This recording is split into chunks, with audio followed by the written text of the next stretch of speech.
Welcome everybody to the Killer Instinct Community Stream. I'm introducing your hosts Adam and James. Here they are. I've successfully unmuted myself. James, have you done the same? Try it. That was me faking. There we go. Cool. I was like, hey, yes, where'd it go? Yeah. It wouldn't be an Iron Galaxy stream without a technical hiccup, is what they all tell us. So we'll commit to that being our thing, and we'll just make sure there's some little problem every time. We'll just make that problem smaller and smaller. All right, James, how's it going? It's going awesome. I mean, yesterday was fantastic. Obviously, every launch day is a sleepless night beforehand, even if it's just for a major update. But wow, what a journey we've been on. Like, I don't think people understand how long it's actually been going on. Like, people think, oh, you just did a balance update, not a big deal. But actually, migrating all of our services was the start of everything. Yeah. These conversations started over 2.5 years ago. You guys needed to be free. We needed to make sure that we migrated KI's wallet and inventory so KI didn't get turned off. See, y'all don't understand. Not that we would have turned it off, but there's a bunch of games that need to be migrated. Ours was one, and we needed a developer to do that. So this has been a long time coming, and in that process, like, let's do cool stuff and do even more. So yeah, it's been a long journey, and getting there to yesterday and having it all work was awesome. Hooray. But I mean, really, Adam, like, how are you feeling? You did the heavy lifting on what the community's touching. Well, I'm feeling a little tired. I was up till 1:30 a.m. last night watching streams, probably against my better judgment, But I wouldn't miss it for the world. I had a blast watching people play and explore the new changes. I especially was looking forward to people taking those characters who they said, oh, they cut their legs off, those characters are useless now, and then finding out that they're still like really, really strong. So I got to watch a lot of people kind of experience that yesterday as well. And I even played a bit yesterday. I played a long set against Juicebox, old friend of mine back from the Street Fighter 4 days, and he's been getting back into the game. And he used to play a lot, and so did I, but not as much lately. So we were kind of on the level where it made sense to play together. And I always wanted to put more time into learning Shin Hisako myself because I think she's really fun, and never really got the chance. So that's what I'm doing now. Is I'm taking Shin Hisako a little bit more seriously. Nice. Yeah, I played a little bit, but not against people. I went and put some whooping on some shadows. Nice. Some shadow AI. Yeah, to earn some more shadow points to go unlock some shadow skins. So very cool. And I've watched a ton of streams, and I happen to watch certain Maximilian do some pretty amazing matches and some surprise twists. That TJ combo fight was something else. Like, it started off like, oh, TJ's back. And TJ is back. I mean, he didn't change, but his matchups are going to change because they've been changed. But yeah, Max did some really cool stuff. I saw just great play. It makes me very jealous. I need to put more time in and get good. Yeah, Max has always been a quick study, and seeing him pick it back up really quick was pretty fun, and seeing him kind of get lost in the possibilities of kind of the Fulgore new abilities, even though, he's a little less oppressive overall, but the new abilities really do keep him up there with the best of the best characters. Yeah, that eye laser combo that you talked about. Yeah, the laser loops. That speaks to me. I know that's really hard to do, but I want to try that one because that's kind of shenanigans that I like. It's actually a cool combo to learn because, most fighting game combos are like really strict. You got to nail it. But the window to do, laser into drill and then back into laser is actually really wide. And the problem you'll run into as you do it is you'll drill too far across the screen and you'll actually hit the person. And you want to stop short, right? You want to stop before you get there and blast them. But that means you can still input it and make it work. Like, you can do it slower and it'll come out. And then you can be like, okay, I got it. Now I just got to go a little faster and then a little faster. And you can slowly improve it. And then you'll, move less and less distance each time you try it and eventually be able to get it. But you'll have success on the way there instead of being like, oh, this is a pure pass-fail kind of combo. Either I nailed it or I didn't. There are a lot of degrees in the middle where it's still pretty good, even if it wasn't perfect, which I think is really neat. Yeah, I remember when you were talking about that one, and that seems like that's one that you just do it too fast. You miss stuff. Yeah, you get the wrong move, but there's a exactly. sweet spot in there, right? Which makes Yep. it a little more challenging than just a big buffer or a very small like just fame type window. It's in that middle that makes it a little bit more challenging to just kind of breathe and do the thing. Yeah, exactly. It is possible to go too fast and have the game miss something or misinterpret something. So slowing it down a tiny bit is always a good piece of advice if the combo will allow it. That doesn't work so good for me because I mash like crazy.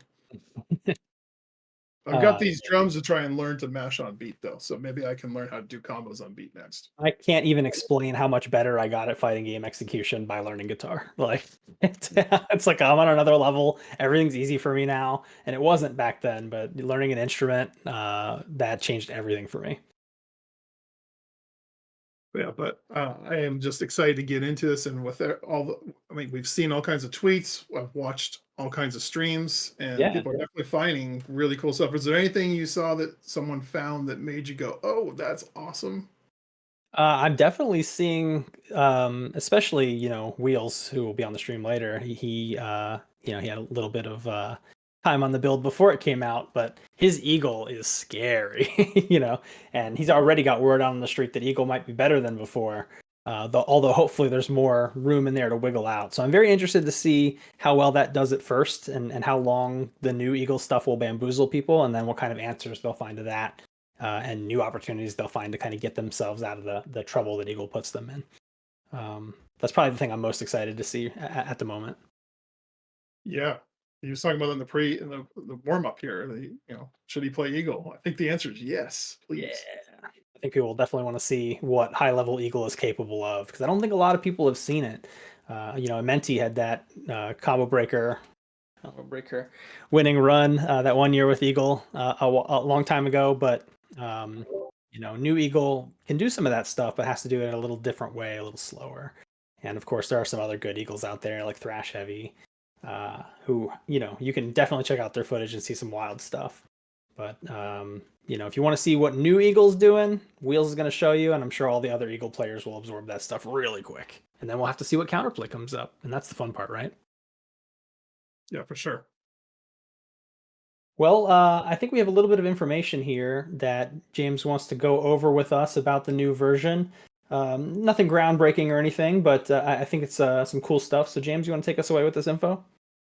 Yeah, we'll start off with what we talked about last time, which is that we consolidated everything down from many editions and many offers, a la carte characters down to just two.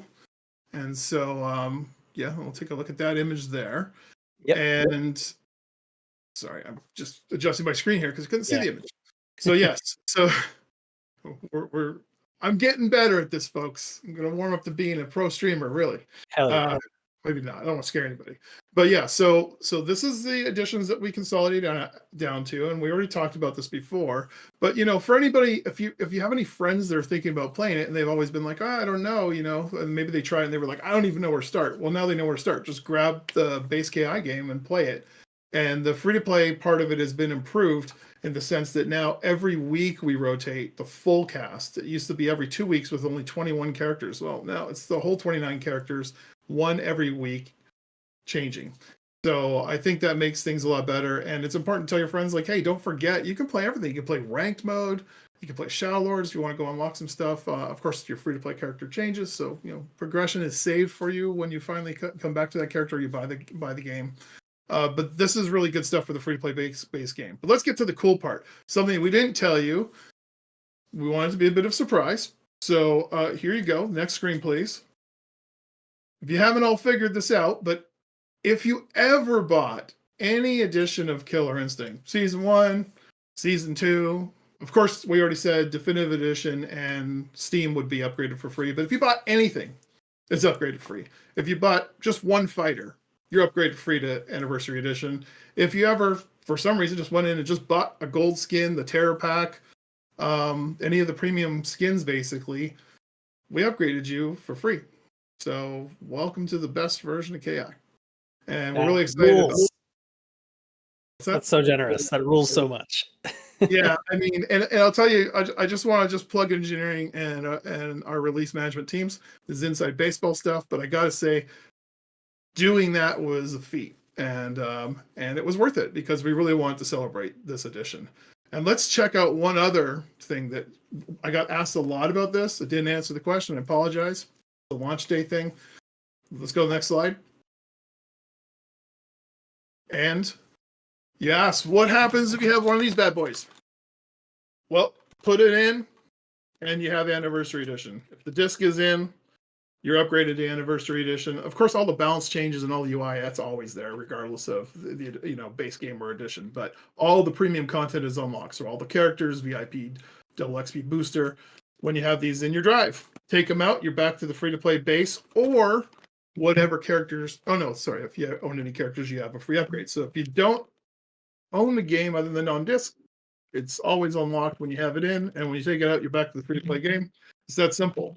So really exciting stuff, and this was tricky, but we did it, and we did it for you guys. So no one got left behind. Everybody has everything they should have and more.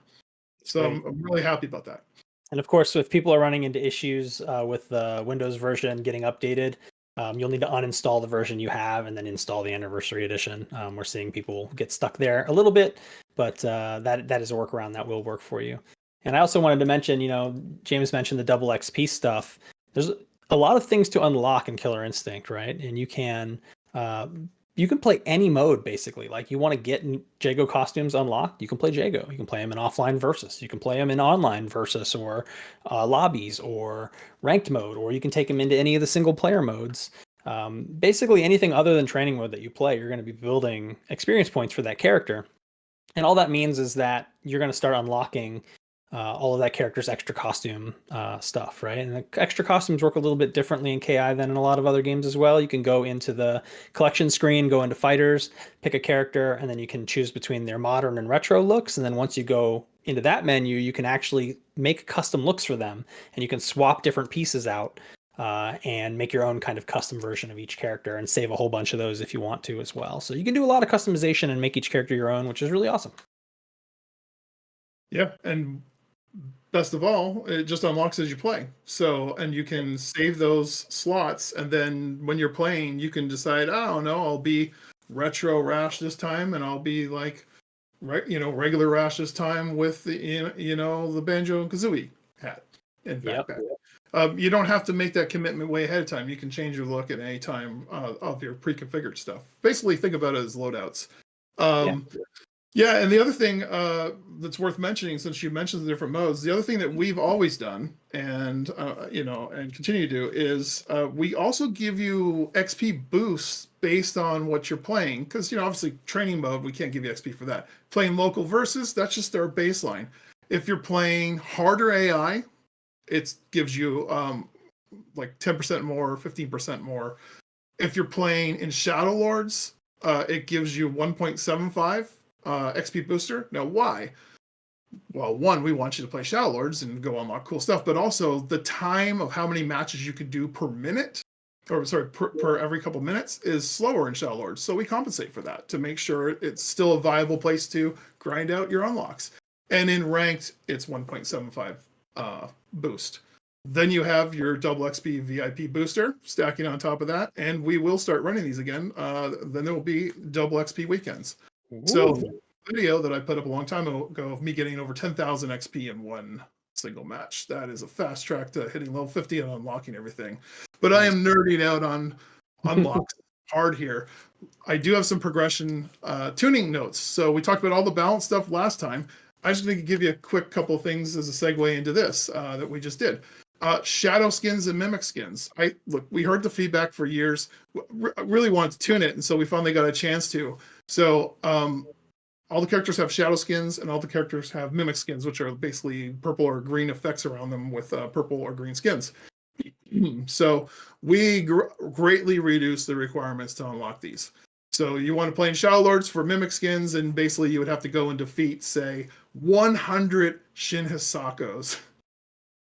Mimic Shin Hisakos to unlock Shin Hisako's mimic skin. Well, now it's just 20. So we took a lot of the buckets and we just reduced them greatly. So now it's a lot faster to do it. And in fact, there's a slight note in there. You probably already have a bunch of them unlocked if you were playing, and you just didn't quite get to the thresholds. The thresholds you're probably over now. You just got to play and find one more, and it should unlock. So if you see, well, I have 21 Shin Hisakos, it's not unlocked. Well, just fight one more, and then it will retroactively unlock your Very Shin Hisako. nice. Very nice. Shadow skins. Yeah. Shadow skins are purchased by you play in modes where you earn shadow points. You get those from daily rewards. You get those from fighting shadows. You get those from shadow lords. You can go challenge shadows. Like you spend 1,000 shadow points to challenge the best shadow in the world and defeat it. You get 2,000 points back. So these used to be a little bit on the expensive side. My fault. Get a great example of how much we reduce things is it used to cost for Jago's shadow skin was 75,000 shadow points. It's not an unreasonable amount of grinding. It just beats 75 of the best shadows in the world. We reduced that from 75,000 down to 15,000. The lowest is 5, the highest is 15. So there you go. We reduced the grinding on that. And then the last thing we did is some of you are not everybody wants to go and grind out some of this stuff. They just want a shortcut to get these mimic skins or shadow skins. So we just reduced the KI gold cost for these progression shortcuts. KI gold now is just purely a progression shortcut device. You know, it is a monetization hard currency, but you can earn some in daily rewards. But you know, if you really say, "Hey, I just want that Shin Hisako skin, and I don't want to bother to pay for it," it is way less than it used to be. And so everything is like 300 or so KI gold. Also, all the icons, all the taunts. Just if you want a shortcut accessory unlocks, we just went through and just reduced everything by seriously like 75% in a lot of cases, if not more. So nice. So that screen is definitely worth popping in to check out with all those reductions. Yep, just hop around. You'll see where we did stuff. I think I've covered that enough, and I just wanted to say, always been listening to the forums. Waited for the chance to just do some fine tuning. We recognize that there's completionists, and that sometimes grinding is too far. We thought we had it right. We listened, and as a celebration of this, we went extra and trying to give you some fun ways to just for the completionists to just get everything a little faster. And that's it for me on that stuff. Cool. All right. Well, that's all the info we wanted to dump on you at the start of the show here, everybody. So we have a bunch of great guests joining us today on the show. We're going to have Sharpie, we're going to have Charbok, we're going to have Sonic Dolphin and Wheels. So first up, we're going to have Sharpie joining us. She is a prolific Skullgirls player and commentator, and just super fun to talk to about fighting games in general. Her experience level in Killer Instinct is new player, and that's awesome because what we're going to do is hang out with Sharpie for a little bit and talk about some basics and some combo theory and some stuff I think a lot of you might want to know if you're new to the game. So welcome to the show, Sharpie. Hey, what's up? Thank you so much again for having me, everybody. I'm Sharpie. Keats gave me one of the best introductions I've ever received. I'm a content creator. I hate grapplers, and a little bit about me. I'm ready to bring some combos. All right. Okay. One of my favorite pastimes on Twitter was to tease you about grapplers, which I ended up playing eventually inside of Rumbleverse. No thanks to Keats. You had no choice. They're all grapplers in that game. I'm really excited because a little bit other known fact about me, which obviously some developers and staff on Iron Galaxy may know, is that I am from the same area as WheelsFGC, who's a very well-known, I believe he plays Mira, and I actually go to the same local as Pink Diamond, who's a very well-known Maya. So I've experienced a little bit of this game, not really firsthand until the Anniversary Edition came out. I purchased the game way back when I went to my very first combo breaker in like 2016 because I was sold on it, and I was so happy when I found out earlier this week that I was upgraded for free on my Steam Edition. So I've been immensely enjoying the opportunity to not only showcase how new and bad I am at fighting games, but also showcase how amazing this development team is. Thank you. That was very nice of you to say. But yeah, I think what we want to do is have you jump into training mode, and I'll talk you through. I mean, some of this you probably already know from tutorials and stuff, but I'll talk you through like how a combo is constructed and the way you should be thinking about the game as you do them, because it's very different than pretty much every other fighting game that has ever existed. I think very, very unique thing about the game, and it's really what keeps me, what drew me to it originally. And what has kept me hooked on it for so long. So, in most games, when a combo starts, there's nothing you can do about it, except for maybe if that game has a combo breaker mechanic of some kind. But those are usually tied to some kind of meter. It's like you do it once and it's gone, or they can be baited in some way and stopped. But generally, it's not too much you can do about it, especially when you're not at the highest level. So this game kind of replaces the idea of a true combo where everything's guaranteed with the idea of, hey, the combo is actually a mix-up. The whole thing's a mix-up. The whole thing's a gambling game, basically, right? So what I want you to do is go into your options, and I want you to change the combo breaker setting on the dummy to combo break all. So that'll be on the next page here. There we go. Combo breakers. It says off. Turn that to all. Yeah, and then go down to break on frame, change that to 10, just so it's not instant. You can change how long the CPU delays before they break. Oh, wow. And then I think it's on the previous page. We want to do display combo state on. Yeah. All right, let's go back. Input delay on us? Input No, display on? Awesome. Don't expose me, thank you. Don't need it. Okay, so you see when you hit that medium attack, it tells you medium attack, right? Oh, I like It tells that. you heavy attack, tells you light attack. This is going to be really helpful for you if you're trying to learn what strength all the attack animations are and stuff. You actually might want to turn off the blocking on the dummy as well. We'll do that real quick. Yeah, guard. Yep, and then no block. Yeah. Okay, so the first thing I want you to do is do a jumping like heavy kick or something, and then do just any button after that. Oh, gotcha. Give me 1 second. Let me time this properly. Yeah, try heavy kick. It'll stick out. Oh, really heavy nicely. kick. Gotcha. Yeah. There you go. Okay, see how that got Ooh. broken? Yeah. All right, so what we're looking for is just do the jumping heavy kick with no follow-up now. It says opener on Rash. Did you see that? Yes. So we just do the heavy kick. That's an opener, and an opener is gonna basically open. All opener means is that the victim is now able to combo break after that opener, right? So anything you do that tags opener, like do a quarter circle forward kick and do her drill move. Opener. Anything after that's going to be breakable, right? And then the other rule you can look to is if you do, 3 hits, basically. Not 3 hits, but 3 different moves. So let's say you could link medium punch into medium punch or something on a character. If you did 3 of those, they would start to become breakable after that. So you can't just hit them forever. So that's the first concept, is that after an opener, they can break. So the combo, that you would do that would technically be unbreakable like in other games would be just, hey, just do standing hard kick into drill. Try that. Standing hard kick into drill. Gotcha. Yeah. See? Now that's not breakable. Okay. Because you did a normal and then you did your opener. It's the stuff after the opener that's breakable. Gotcha. So that's kind of the key concept. So we could turn off the breaker settings now and make the computer stop breaking everything. Go to breaker settings, just hit off. Yep. I just want to make sure, because I want to make sure my terminology is correct, but Yes. am I correct in that a combo breaker is essentially when an opponent presses the same button or level that you use inside of that combo? Exactly. That's exactly right. That's why we turned on the display. So basically, you want to do that drill again, right? Do the drill move. And after you do that, you've entered the ground combo system, which is just this weird thing KI has going on. And as that move is hitting, just hit any attack button and just see what happens. So now you did a light auto double. And you can see it said light double when you did it, right? Yeah. Now try it with medium instead. Ooh, Now that you was get heavy. your medium or your heavy auto double. You got heavy that time. Right? There's your medium. So the way you construct a KI combo is after an opener, you just alternate between normal attack and special attack. So you go normal, special, normal, special, normal, special. So you can just do drill and then heavy attack and then drill and then heavy attack and then drill and then heavy attack. The interesting thing is that the easiest combo to do in the game, which is the one I just described to you, actually does the most damage in the game too. But the problem is that the easier the combo is to do, the easier it is to break. Right? So inside the combo system, you're not just saying, how do I get optimal damage? You're saying, how many risks am I willing to take to get high damage, knowing that my opponent now has the opportunity to explode out of this at any time.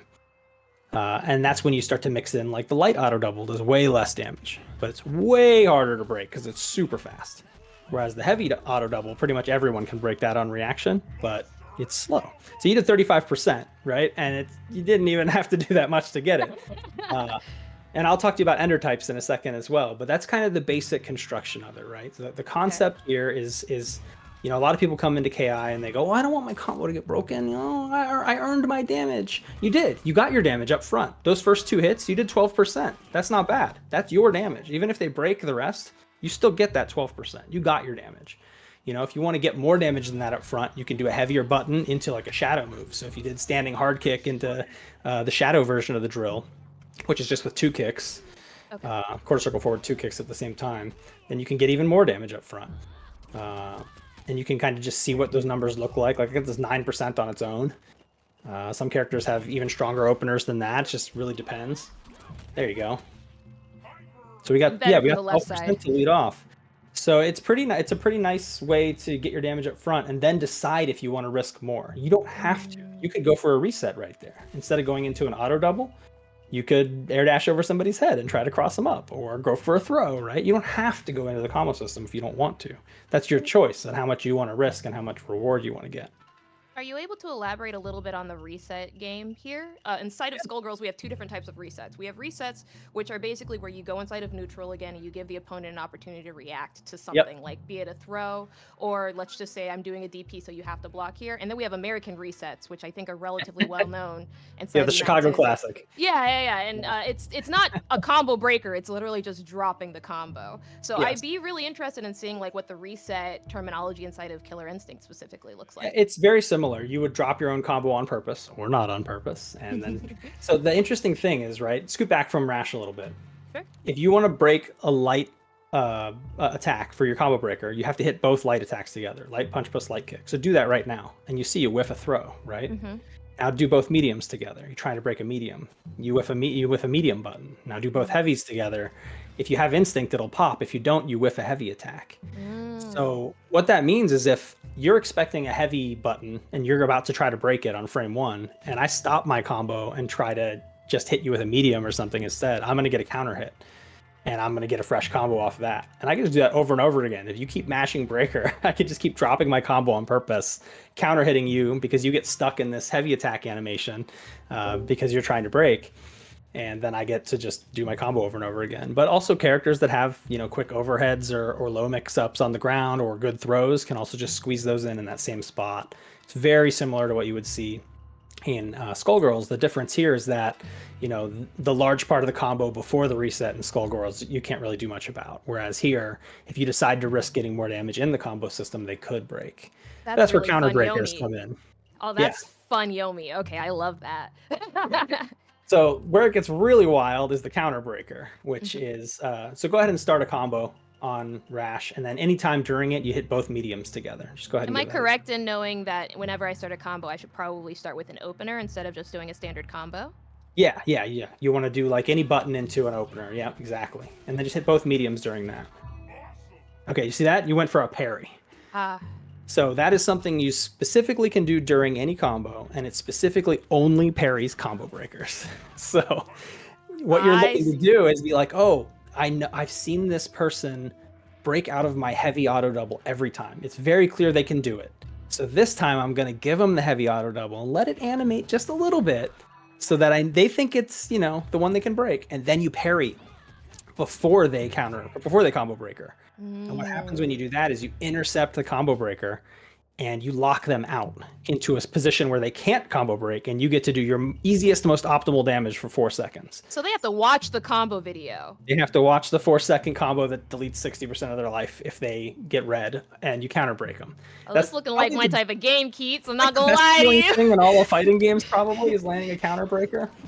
The other thing to know about combo breakers too is if you try one and you're wrong, because they don't have any cost. It doesn't cost meter or anything. If you just try a combo breaker, but you had bad timing or you guessed the wrong strength, you get locked out. And an X will appear over your head and you can't combo break again for 3 seconds. And your opponent could react to seeing that X and switch over to a higher version of the combo, a higher damage version of the combo. But they have to be paying attention. They have to be flexible enough to adjust their combo mid-combo to be like, oh, they locked out. Okay, now I'm going to go for something bigger. And that's where it gets really nuanced, right? Like, learning the game is easy. Doing the combos is super easy. but learning how to adjust your combos to try and throw your opponent off so they can't break all the time, learning how to condition them so that you can land the counter breaker and parry their combo breaker into big damage, that's where it gets really tricky. And none of that stuff is hard to like physically do. It's just really tough mentally, right? The good kind of tough. God, I love this character. Nikki put me on the right way. Yeah, I can show you. I want to show you some other cool stuff now that you're Sure. doing combos pretty well. Yeah. As you do a combo, you're building up all this white life on Rash's life bar. That's called potential damage. That is not actual damage. He hasn't taken that damage yet. But if you do an ender to the combo, he will. Okay. What And- are enders like the opposite of openers, like, or are they the same move types? It's that you have to use a heavy special to do an Okay. ender. And a heavy special will open a combo, but if you just do it a second time in a row, it will try to end the combo. And enders won't cash out that white health unless you give the opponent at least one breakable thing. So if projectiles aren't breakable in this game. So if you do a combo that's all projectiles and then you try to cash it out, it won't let you. You just won't get the damage cashed out. You have to give them at least one thing to break in order for that to count as a combo. But what's interesting here is that every different special move you could use to end a combo is a different ender type, and they all have a different benefit. Okay. So it actually matters what you pick. And it's same with the linkers. Like right now, you're using the drill as your linker and to fill in the combo, right? But you could also do quarter circle back punch. This is her Reaper move. And that Ooh. it's a different one that you can use as a linker, and it actually does a lot more damage than the drill, but it costs her some of her health because she's a character who burns her own health. I'm used to it. I play Eliza. I Yeah. get it. Now that she burns her health, she can heal it back by using her command grab. So I believe that's quarter circle back kick. You're gonna make me grab in this game? said Yeah, quarter you're circle already back playing a to- grappler. I was leading to that. Quarter circle back kick. Yeah. So she bites you and she gets a portion of the gray life back. And you can actually use that as a linker too. So you can do the drill, then do an auto double, and then start using the bite as a linker to heal a little bit of the damage back in the combo, but it does less damage to the opponent. So you're choosing, like, do I want to heal myself, or do I want to give them optimal damage and hurt myself, or do I want to go for that middle of the road and just use the drill and not deal with either of those questions? So when you- inside of this game, basically what I want to do is I want to do an opener, which is really any of my specials. And then I want to use my other specials in the middle of it to link it, which kind of throw off their combo breaker game of like guessing what my links are. And then I want to go ahead and normal end special, it. normal special. Exactly. Normal special. And then I want to end it with like my quarter circle double kick to turn into an ender to cash out all of that. But just heavy, just a heavy. And that will cash out all of my potential damage. Correct. And the ender types matter, right? So if you were to end your combo with quarter circle back heavy punch, you're going to finish with the Reaper ender. That does the most damage. That's her damage type ender. So if you want to just like really put the hurt on somebody and finish a life bar, that's the one. But those like never do a hard knockdown. They don't give you really good like Oki setups when people get up, right? It's just like I want damage and I want it now. If you're a beginner at the game, that's the one you should use because you want to get as much damage as you can. And if your setups aren't clean, that's what you should do, right? But Mira can also end a combo with her bite move, the quarter circle back kick, and heal back a whole bunch of the gray health that she's put on herself. You can also end the combo with the drill move, which is actually an exchange ender. So it switches sides. So do quarter circle forward heavy kick to end that combo. I got a heavy knockdown. Okay, let's try this again. Yep. See, that flips sides.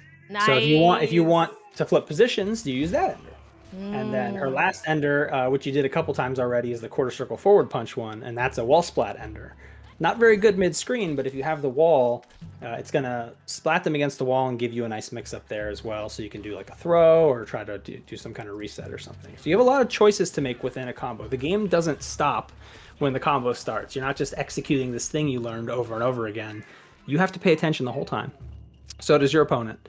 And you have to be ready to be flexible and pay attention to the kinds of things your opponent likes to break and when to try and, get those opportunities out. And that's just, I just think it's so cool. I think the game is so fun because of that. I think one of the best things about fighting games is that it is an exchange between two different people. And people look at fighting games and they're like, it's just my health going down. But really, the game is honestly understanding what your opponent is going to do with that character as their health is going down and how that person or players, like literal psychology changes as that health ticks down. It's really, Exactly really right. nuanced. And I think Yeah. that this game does a great job, especially the combo system as you explained it, does a great job of really like facilitating that level of openness for players to explore. Even for people like me that are new to the franchise, may have played a couple of fighting games before, have okay fundamentals, and you know, it rewards you for grabbing people, which is the thing I hate in all fighting games. So Grabs love are that. pretty good at this game too. So I'll walk you through some of Mira's moves and stuff real quick, just to kind of give you a taste of what she's capable of. The interesting thing about her is that if you want to play her without burning all your health, you actually can. Her light special moves don't burn her health. So if you do quarter circle forward light punch, you're going to throw her bats.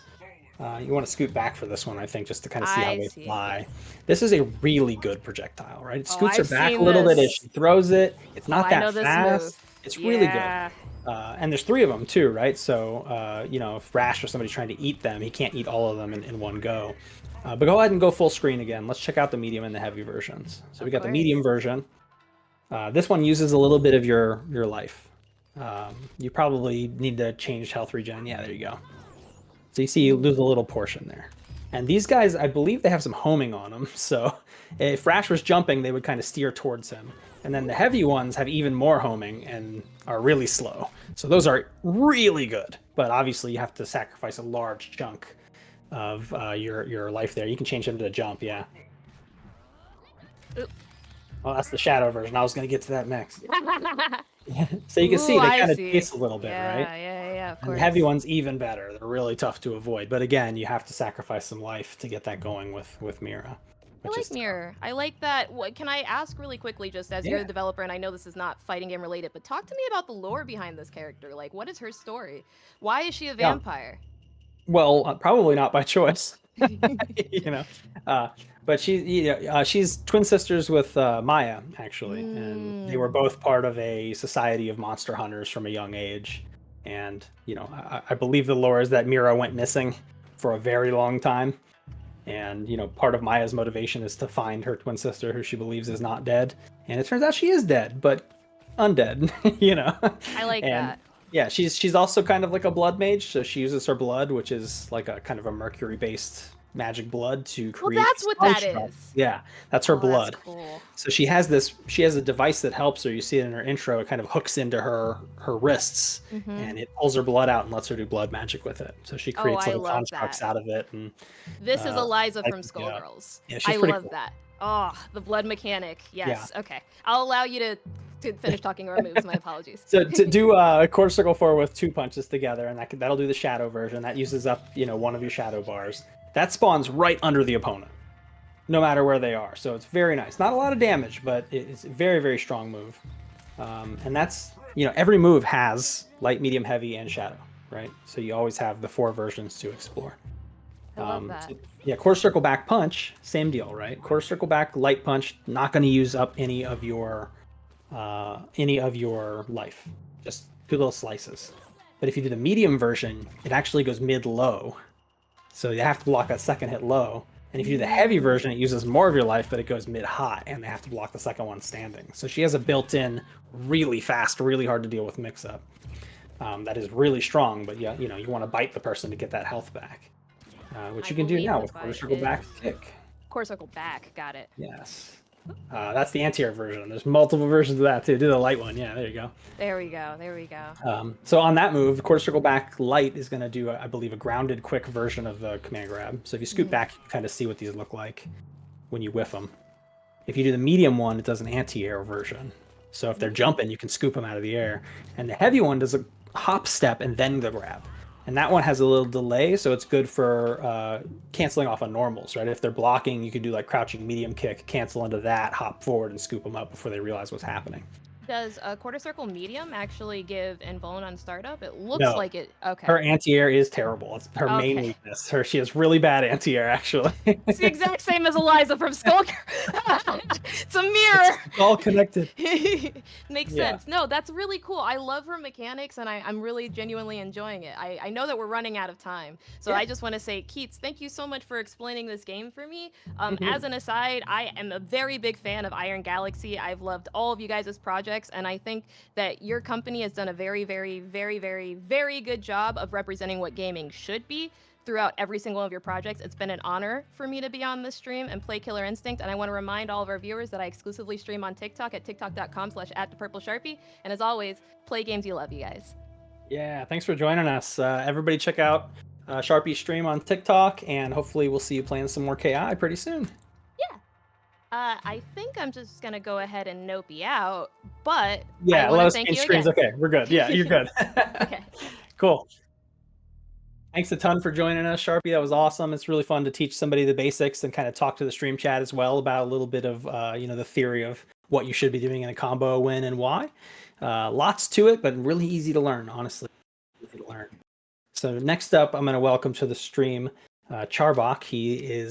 He never stopped playing KI. This guy is a super expert, and he has been seen. Yeah, he's been seen commentating the game all over the place. Very good commentator. Saw him at Combo Breaker last year, I believe, with Sajam, and he also helped us out. He's part of our secret NDA group, and he helped us out with the rebalance and gave a lot of great feedback and did a lot of test matches for us. So welcome to the stream, Charbok. Thanks for joining us, dude. Thank you so much. This is so crazy. I was saying the other day, like, it's weird that I picked the game up with the Xbox 10 years ago, and then my name is in the credits now.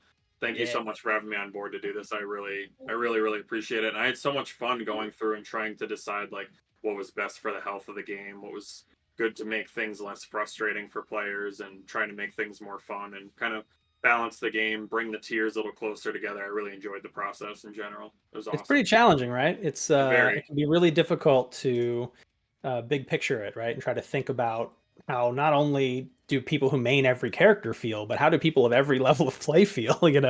It's a lot to keep in your mind when you're dealing with this stuff that a lot of people don't really have to put any time into thinking about. But when I invited you all to this project to help with it, it was kind of fun to have those discussions and kind of let you in on my thought process as it happened, rather than just seeing the little summary at the end like y'all usually get. Yeah, absolutely. I mean, like, I think it gives you definitely a different perspective on, like you said before, what the game is like as a whole. Mm-hmm. Like the big picture thing. You're not just thinking about your character, like what's good for your character. You're trying to think about the game as a whole, like the big picture. Yeah. So what we're gonna have you do is just play some ranked for us, and we can just kind of talk about our experience working together on this game and your experiences with it in general. Put on a little show for the folks at home. Yeah, absolutely. I think one of the most interesting things is that, when you're designing games of any kind, multiplayer, single player, online, offline, anything, sometimes you can do something that is like objectively good for the game and makes it like fairer or better in some like really data objective kind of way, and then you show it to a player and they go, this feels like crap. Yeah, that's kind of like what I was saying. I was kind of having a discussion yesterday with another Thunder player, and he was like, this Samamish nerf to Thunder is like, it's SWK. Yeah, this is such a big deal, and I'm like, it's really not. The walk speed is a giant deal, and he was really focused on the nerf. Like, yeah, but like the Samamish thing, I'm like, dude, this walk speed and the recovery on the Crow Dash for Thunder being reduced by 5 frames is a giant deal. Even if you can't see it right now, it makes such a huge difference for this character. And it is one of those things, like, for 10 years, literally 10 years, you could press a button all the way till Thunder was about to land from his Samamish moves. And obviously, giving the player a lot more freedom on when to do something is always going to feel better, right? It's just going to feel nicer to have it be that way.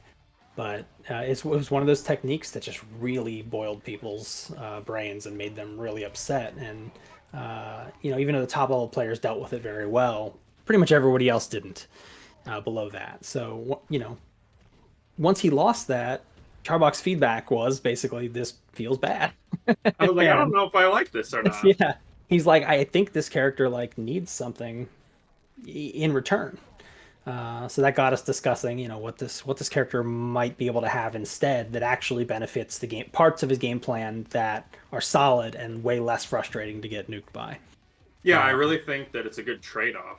Yeah. Because you're kind of losing something that's frustrating. That's kind of frustrating. And when I thought about it, I was like, this Samamish follow-up thing strategically is annoying at best, and it's just not that good in the long run. But the walk speed is a way bigger deal. So this is like, it's a good trade-off. And I remember you being so adamant. You were like, I really am hard set. I'm probably not going to be changing this, but like, what about this? And I started to think about it from that perspective. And I also had to start thinking about how the game was going to change around Thunder as well. It wasn't just as much about like, a lot of people kind of look and, when you went down your list, like, these are the characters in the game that we decided to change. These are the ones that we decided to give things or make adjustments to. People were like, my character didn't get anything. And I'm like, one of your bad matchups just got nerfed into the ground.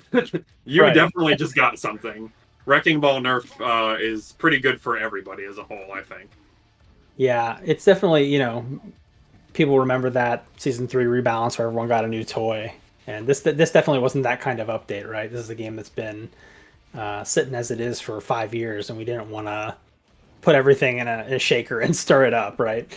The idea here was more about compression and tidying it up a little bit, making it a little less frustrating and a little cleaner, but trying to keep things generally where they were.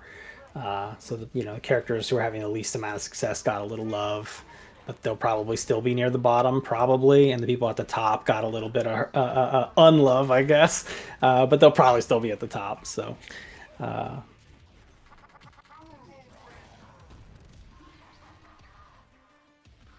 Oh my god, I got grabbed out of that. Yes, yeah, Gargos got a minor nerf in this patch too, right? He got a portal punch, being unsafe. Yep. And that was one of those things. It's just like that move combined with his minions and the speed of it and the tracking on it. It's very frustrating, especially for players who are not at the highest level of play. So that's one of those changes where sometimes it's not always targeted at the top level of play, right? Balancing is pretty tricky because a lot of the times the things you do really only matter at the highest level in terms of, potential for what the characters can accomplish and what they can counter. But the main thing you're tuning for at below the highest level is just frustrators. What are the things you get hit by that make you rage?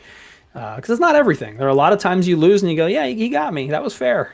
And there's sometimes where you lose and you go, that was some BS. I'm going to scrub quotes to say some stuff. And it's finding those things, like not that one person was frustrated by, but that a multitude of people have expressed frustration about, and seeing if we can tune those a little bit and make them a little less and make them feel a little bit more fair. And it's all like it's a very emotional craft, game balance, in my opinion. I think if you didn't have a few certain players running amok with Fulgore, like Nikki and Deadly Kansas and a few other people, you wouldn't know Fulgore was top 3 if those players weren't there showing you, right? So do we even know that Fulgore was ever top 3, or do we just have that impression because those players exist and they have shown us, right? And what could they have shown us if they had picked a different main? And would we think Riptor was top tier if Nikki had made Riptor? I don't know. Yeah, I think a lot of it is that perception of characters, and it can be difficult to try to pick out like I don't know, it's tough to say like valid, but it's like what is like really frustrating that should be toned down, and what is something that is like not as much of a problem. There's a select few characters in this game over the course of this game's life that I've looked at, and I was like, I'm glad that there aren't more of like this character, because it's terrifying. If I'm like competing and stuff, I'm like, I was always looking at Tusk. I was like, oh my god, I cannot believe how strong he must meet the strongest to like most underplayed ratio of a character that I've seen in this game. I think he's so underplayed for how strong he is. Yeah, he's insane.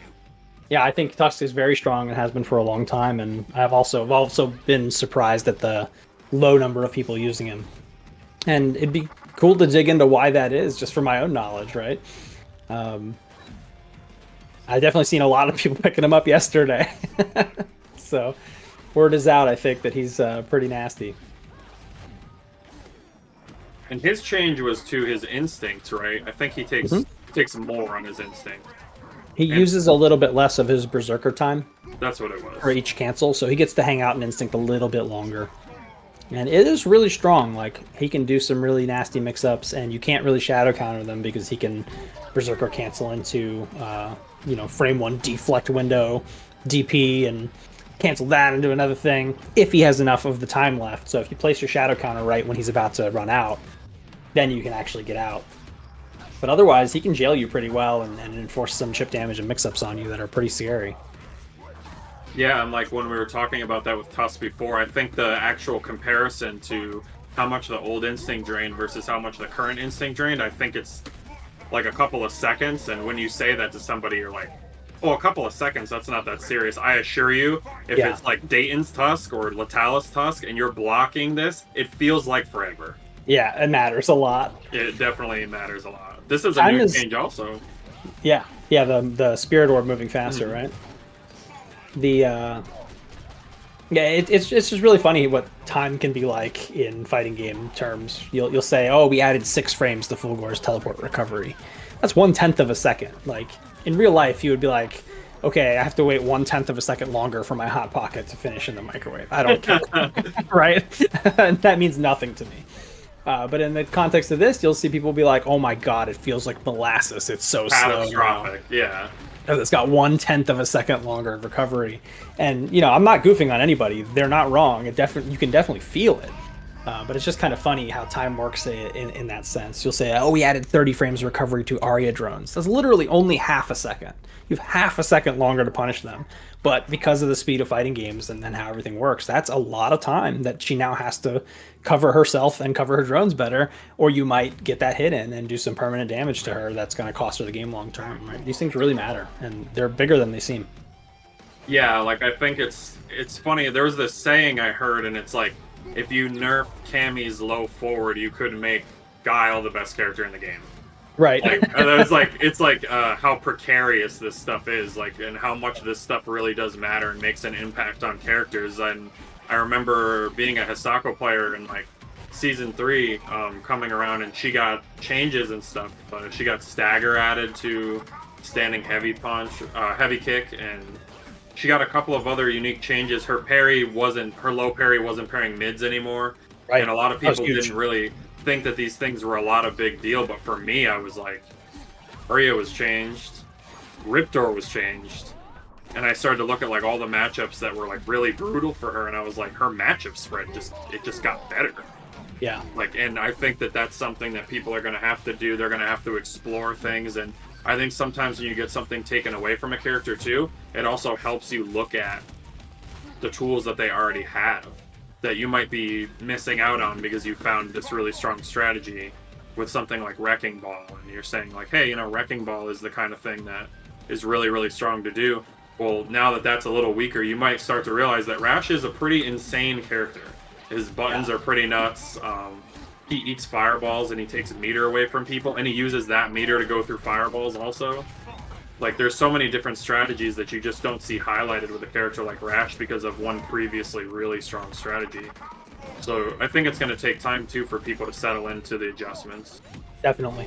Definitely agree. And also, this Shin Hisako is kind of nasty, and I'm learning a lot. I know. This is great. SW, a really strong KI player, and definitely no doubt saw this Thunder and was like, oh, you're going to play Thunder? I got you.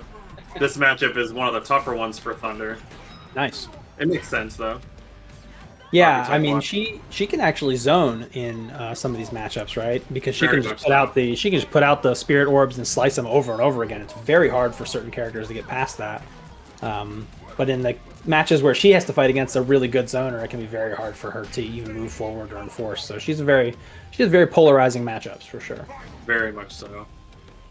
I think the spirit orb change is going to help so much because if you guys see, like, when the Spirit Orb is actually put out to the forward version of the move, you can really see how fast it's moving out.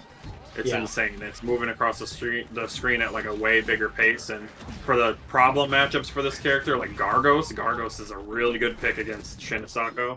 Mm-hmm. You're going to see that she's going to get across the screen way faster. Yeah. Well, that Shin Hisako is very good. I am impressed. Yeah, very much so. I have to look up the archives and go into training mode and put some of that stuff together for myself. Former name on this player was Mr. Mancode. Gotcha. Mr. Mancode, SWK, and then also SVM. Yeah, I know that name. Yeah. Crazy strong Season 2 Spinal player. Mm-hmm. And then kind of like re-emerges as a Hisako, Shin Hisako and Rash player. Yeah. But still with the Spinal. Crazy strong Spinal. Actually kind of underrated. It's a good pairing, actually. Shin Hisako and Rash as your two characters. Yeah. Because, like, Rash would cover all of Shin Hisako's bad matchups, in theory. That's cool. So what's your thought process like when you're fighting a bad matchups like this? Like, what are you trying to accomplish in order to kind of bridge the gap and get a win? I think the number one thing is trying to navigate the screen thoughtfully and really just outplay the player. I mean, like, Thunder's big X factor is always, like, if he gets in on anybody. There are some characters like Shin Hisako that can kind of, like, circumvent his more scary or Oki options. Like, if this character, if you decide to just kind of take an upfront approach, like, on the wake up and decide, like, you're just gonna... I don't think I could punish that. I was just gonna say. I thought I was going to trip guard you. I was going to be super impressed. Thunder can get in. It's just the problem becomes if he can take a straightforward approach against a character like Shin Hisako, she just backdashes. She just leaves. She's out. But He's the best Thunder, backdash in the game by a mile. Yeah, but Thunder is like one of the best, if not the best, jump heavy punches in the game, and he can run up on anybody's wake up. So Thunder always, that's the thing that makes him powerful, is no matter what, if he gets in, he can win the matchup. And I think like navigating and then trying to make choices where like you don't want to get too caught up in damage, because a lot of the time with these characters with like setups and stuff is you need to understand like you might not get in again for a while. Do you want to take the damage ender that leaves you at +4, or do you want to take a safe jump setup so you can keep the ball rolling and not really like have to worry about this? Yeah, it makes perfect sense. In this situation, I wanted to take the hands. Right. You only have a pixel like, left anyway, and you might as well just get rid of them. And SWK is most likely not going to get the hands again.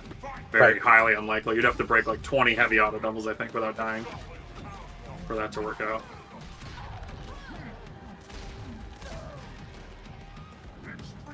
That's a really good tip, right? Like we were talking with Sharpie earlier about the different ender types. You know, you got your damage ender, you got all these other ender types that do different things for your character. And it is a lot to keep track of, the game state and all the things that you might want to try.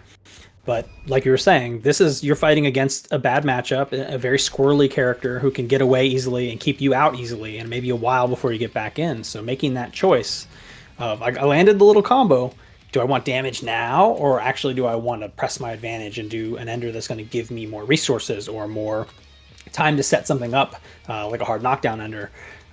Making that choice and sacrificing some damage now, which is a hard thing for new players, I think, to grok, right? They just want to hit hard. They want to see that big number.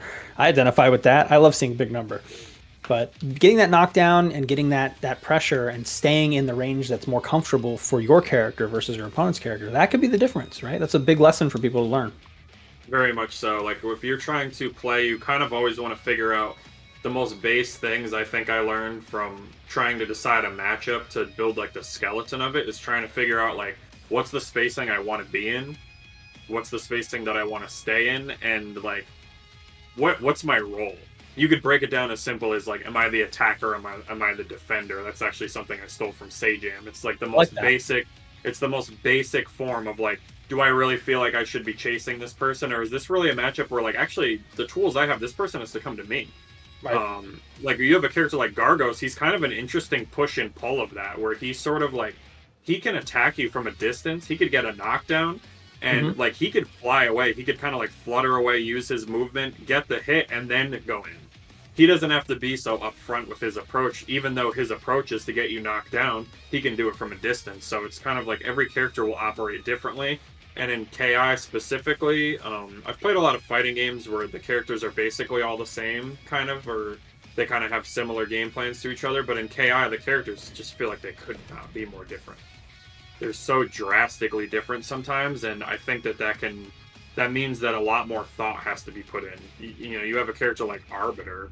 Yeah. He's got like that face grenade explosion, and that's like his wake up. He also has a parry system.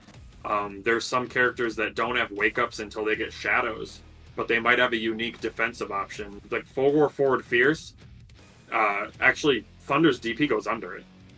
Nice. Like, so without meter. So if you get the Fulgor to think that you're playing a mind game, like, hey, I'm playing a mind game here, I'm backdashing, the Fulgor will be like, well, I don't have any reason not to meaty with forward heavy punch because that'll catch your backdash, but I just wake up regular DP and it beats that, and then it makes them start using other things, and then the backdash gets reestablished, and it's like, that's where the mind games get crazy. Super cool. Yeah, it's all really good advice. Hopefully, some people in the chat can take some of this stuff Another interesting factor too, when you're asking that question, am I the attacker or am I the defender, to figure out what you should even be trying to do. The answer to that question could change based on how much health each player has, how much instinct each player has, right? Some of those things you may want to shift based on the situation. Or if you have a character that's very versatile and could zone or could go in, could do both, right? There's quite a few characters in the game like that. Sticking to one makes you more predictable. If you're able to switch between the two and you're able to do so at an irregular pace that's not predictable, keeping your opponent guessing is just one of the best things you can do in fighting games, right? I think there's an inclination from new players to want to react to everything and play solid and safe, but that's just predictable play. You'll lose. You have to make your opponent be the one who is, struggling and reacting and guessing, because if that's happening, you will probably be on the winning end more of the time. Fighting game philosophy talk. This is fun. No, I know. I like these talks a lot. I like I'm having surprised you matchup can kick ass like this and have this conversation. I know. It's scary. In this matchup, I feel like my number one thing is trying to see if the Hisako player has good placement on dashes, because that's like my first exploitable thing. And then I have to come up with very different ideas if they're really good at placing the dash. If you're playing like an Absolute Zero or a Storm, or something like that, it's way, way different. I played Storm last night in a little lobby with Devil May Care for the first time in forever, and then Juicebox was also getting in on the mix on that one too. Yeah, I played Juicebox last night for a couple hours. That's awesome. I like that DP change on Jago, I really do. Yeah, I think a lot of people coming around on it. Coming around to it, I was just gonna say the same thing. Devil May Care was just like, why did he do this? And then one day later, he's like, he needs it. It's so funny. Yeah, I like the mind game. Like, a lot of people are like, well, he could just be minus, and then the risk reward is totally different now, because I mean, like, he could just be minus and then do a DP, and I'm like, yeah, he gets to steal more turns. That's what fearful tools do, right? Kind of the purpose. Yeah, I think that's like the big thing. Like, at the lower levels, you're gonna see the big numbers, like we talked about before. But at the higher levels, you're gonna start to see like the DP might be the obvious option. That's the one with the big damage. That's like sort of the counter breaker of the equation. Yes. So you see it less. Yeah, exactly.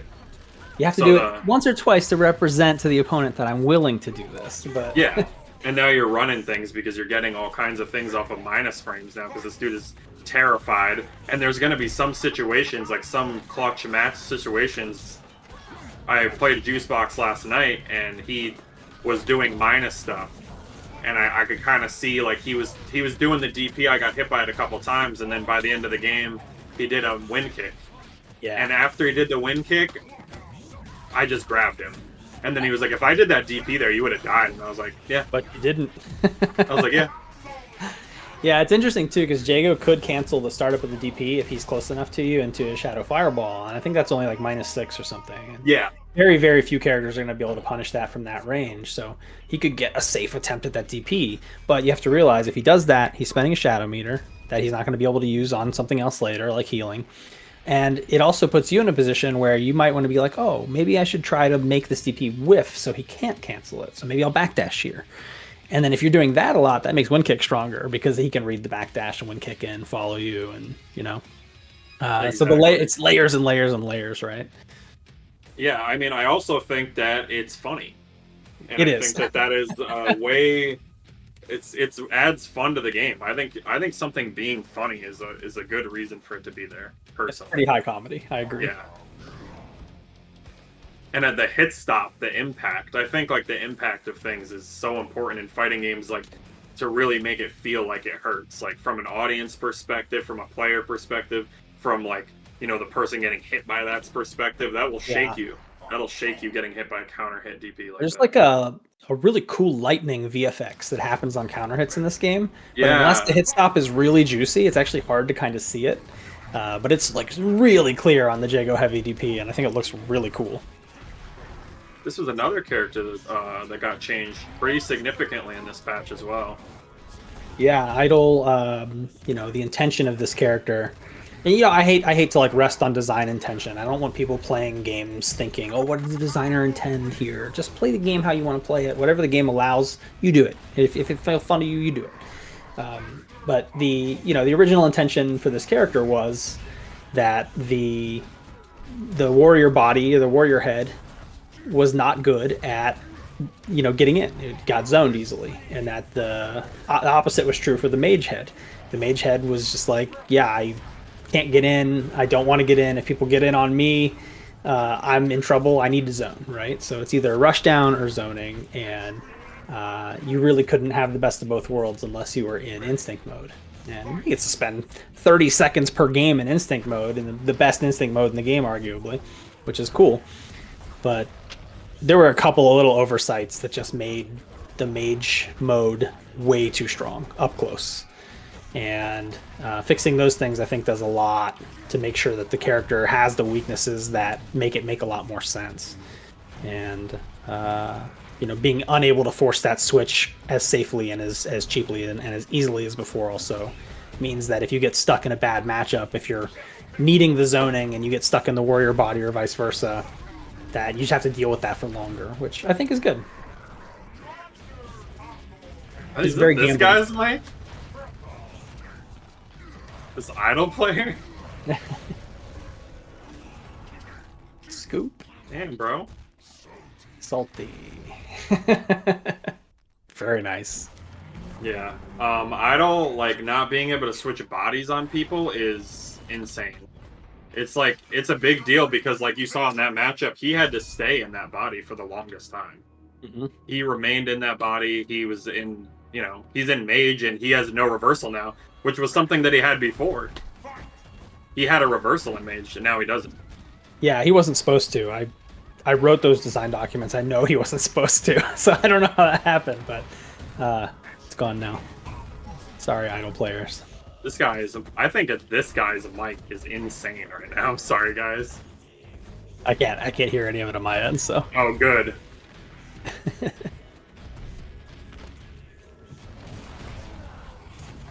I'll have to watch stream back to hear it.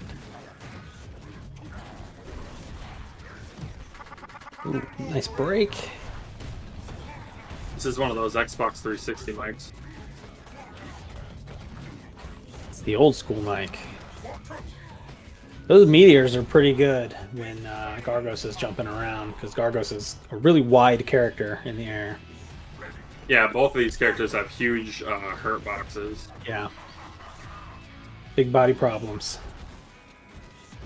Oh, he hit you with the right thing. He did the heavy. The heavy ignores the armor, but he didn't continue. Oh, and I got punished on the burst, too. All right, we got a minion out. He gets hit.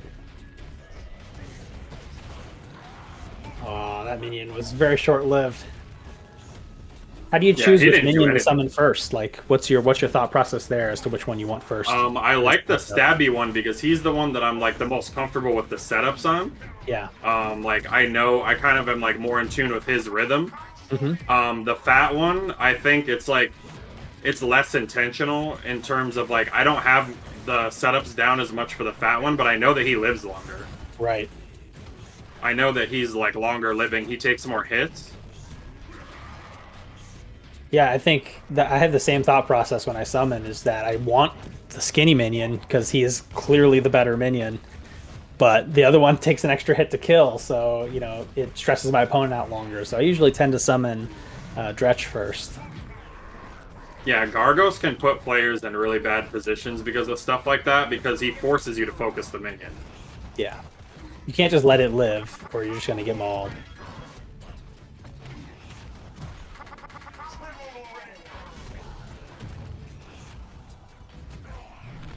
Ooh, he gotcha. 1-1. 1-1. This will be our last one. Hopefully you can pull it off. Yeah, I hope so. No pressure, no pressure. Let's talk about a philosophical topic. Yeah, this guy's got the Xbox Live mic jutsu on me right now too. Oh, no. Scrambling my brain.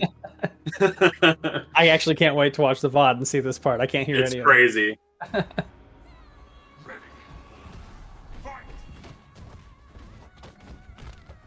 Maybe I can adjust them to my side and see if I can hear something. I just don't have any feedback.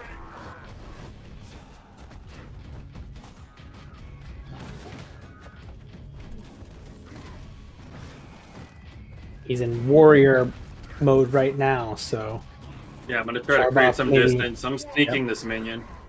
trying You to gotta keep hit. him out. Thing you got to watch out for in warrior body is he has a run instead of a dash, so he can actually close space really quickly, surprisingly quickly for a character of that size. But now that he's in mage, Charbok is going to try and change the strategy to go in, since mage's defense is so bad. A good neutral jump from Necromorph. And he's back to warrior with Charbok in the corner. That's a bad position because Gargo's defense isn't hot either. But Charbok was able to make the switch with the back throw. A little bit of minion pressure here. Got the sandwich. Nice. And I'm out of here because this guy's about to have Yeah. instincts. Oh, yeah. And that's good recognition, right? Keep up the pressure, and then maybe they wake up, pop instinct, and you eat a lot of damage, or back off and try to run the life bar down from a safer distance and get them in a position where they're only going to have one instinct this game. That's huge, right? These are the kinds of decisions that are really important to keep your mind on as you get better and better at the game. This is huge. He did not get the pop instinct in round 1. So it's very unlikely, almost impossible for Necromorph to get 2 instincts this game, unless he pops it right away and doesn't take any damage during it. So it's getting less and less likely as Charbok lands these hits.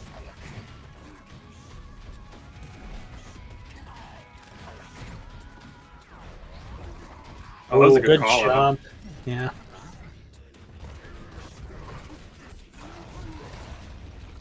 Necro's got to pop that instinct to make something happen. He might be saving it now for Charbok's second life bar, because if he pops it now and he takes that little bit, then he's going to lose a lot of time in the round transition and have even less of it. So this is probably what he wanted. He probably wanted to get to this round before he popped it. He's going to look for an opportunity now to get into it. There it is. And then try to do a bunch of damage. Character is very hard to block and deal with when he's in this mode. Ooh, the stone skin is a good idea. He's throwing out the heavies now to ignore the armor. Grounded heavy moves ignore armor in Killer Instinct.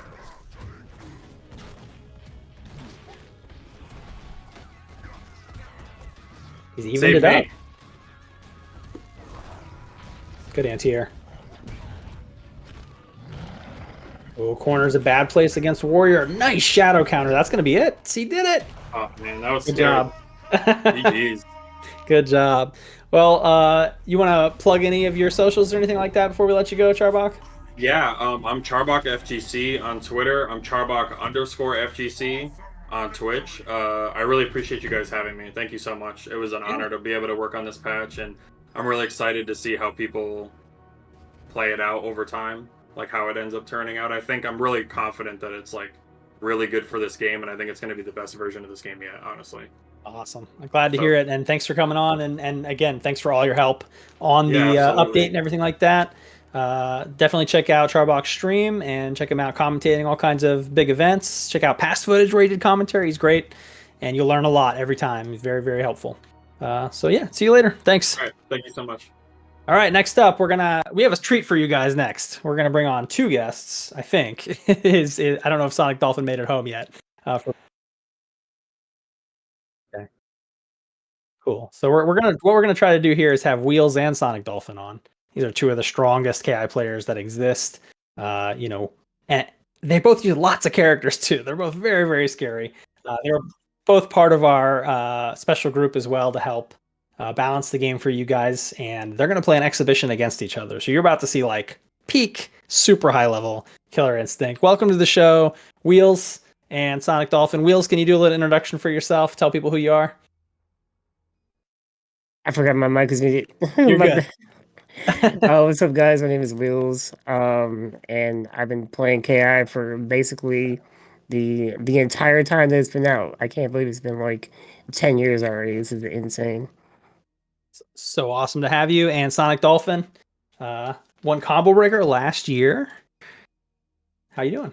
Tell us about yourself. Doing good. To everyone who doesn't know me, I'm Sonic Dolphin 117. I've also been playing this game since like only a few weeks after it launched, playing it religiously, and it's been quite a journey, meeting a ton of new people and learning a lot more things about myself and what I enjoy in games playing this, and it's an honor to be here. Awesome. Well, we are very blessed to have both of you here in the room at the same time to put on a very rare exhibition match for folks. This is the kind of stuff you could see, on the main stage in grand finals at any tournament, really. But what I would like you guys to do for us is play a couple different sets with different characters, because I know you each have several different characters. So if you can each play, 3 different characters, maybe do like a first to 5 with each character set. Okay. That would be really cool. So let's go ahead and do the first one. Is the stream on? It is. You're ready. All right, perfect. Good to go. So we'll see what our first matchup will be. They can blind pick, and then we'll just stick with that matchup until we get to 5, and then we'll switch matchups. Sounds good. And I'll try not to make you talk too much while we're playing. We'll try to talk between them. Sure. I'll try to do a little commentary or something. But it looks like we are going to have Wheels playing Eagle against Glacius, or Glacius, however you want to pronounce it, played by Sonic Dolphin. Hey, Glacius rescued you. What are you doing, Eagle? It's true. That's canon. This is a canon battle. Why are you wearing a snowsuit? This is that's this is right. warfare. The stage does look pretty cold when it's this dark. So this is an interesting matchup because you got 2 characters who can zone pretty well, and they can also get in and do some pretty grimy stuff. So you're going to see that right now. Eagle pushing Glacius to the corner. Wheels is going to throw a lot of these up arrows. Sonic Dolphin very wisely using a projectile invulnerable move to try and scoot out of there. Because what Wheels likes to do is get in a position where he can make arrows rain down right on your head, and those are overheads. You got to block them standing. And then also shoot arrows at your feet and try to make it very tricky to block all of that stuff. And when one of those finally cracks your defense, you're going to eat a little bit of damage, and he's going to try and put you right back in the same situation so that he can loop it. So you really have to wiggle out. Sonic Dolphin did a really good job of that just now. Popped Instinct, but Eagle's new Instinct is actually a lot scarier. Those jumping attacks with it, having the bird do peck while you're over somebody's head, are really strong, but I actually think it's less strong in this matchup because Glacius is so tall. It's actually harder to get something good with that. Oh. Sonic just did the Cold Shoulder, which has been nerfed so that it's a lot easier to punish, but he canceled it into Shadow Hail, which actually gave him plus frames. It was a true block string, so that's a really nice way if you want to throw out Cold Shoulders and you have the meter to be able to keep yourself safe and get a little bit of plus frames so you can try and mix up. Glacius doesn't have huge mix-ups, but he has really long-range, fast jabs, really good throw range, and he has an unblockable move that can come out of the ground. So he does have some stuff that he can do to you. Instinct is active for Sonic Dolphin. Wow, the Trip Guard lands right on the Shatter. Sonic Dolphin using the Lance to try and keep Wheels at mid-range, but Wheels is moving in. Wheels has all 12 arrows, though, and Instinct active. Oh, no, gets clipped in the feet again. In danger. Here comes Dolphin. Oh, nice arrow. Very, very nice. I love that arrow. Game 1, Sonic Dolphin. We should have prepped a scoreboard. Maybe for next time we'll prep a scoreboard. All right. Round transition, so now you guys can talk to us. What kind of adjustment are you looking to make, Wheels? Trying to get in there. Got to get in there and make it happen. It's tough. Glacius can keep you out. All right, we got corner now. The bird screech is active. Here come the arrows from the sky. Good blocking by Sonic Dolphin. Some of the best defense in the biz. Wheels was able to get the hit, though, and now he's looping the setup, right? He's right back in here using the bird screech and the up arrows to lock Sonic Dolphin down. And try to loop it again and again. Very nice conversion. Big damage. Oh. Nice. Ooh, good block. Nice. Teleport, puddle punch. Throws him right through the armor. The arrow cracked the armor right there. That was cool. Oh, smart.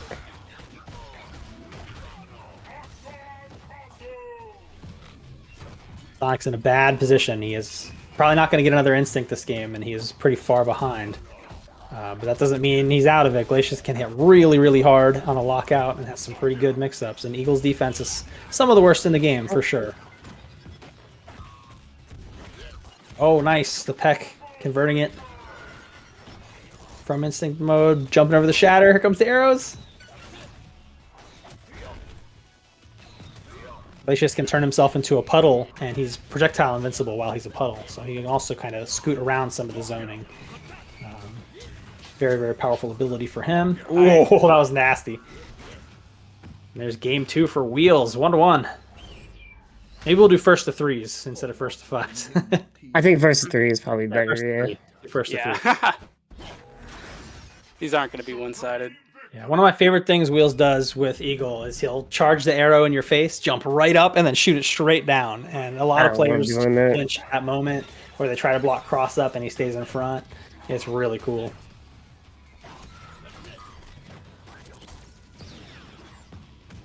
Throwing out the bird swoop to aid the zoning, but is losing space. Wheels is almost back into the corner. Sonic is making some progress here on screen control.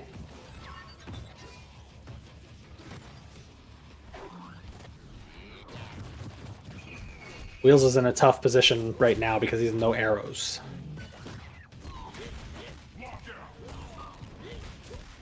We'll have to see what his plan is. There it is. So this move summons all the arrows back. The bird will summon them all back. Takes Shadow Meter, but he got all 12 arrows back now. He's ready to rock. You can also send the bird out to go scoop up, like, I think 3 or 4 arrows at a time, but it's very slow. And you will be birdless for a while if you do that. Nice. Ooh, nice little anti-air. You don't need arrows to shoot the shadow versions of the arrow moves because those use shadow arrows instead of physical arrows. That's lore accurate. Oh, it was safe. Try to slide.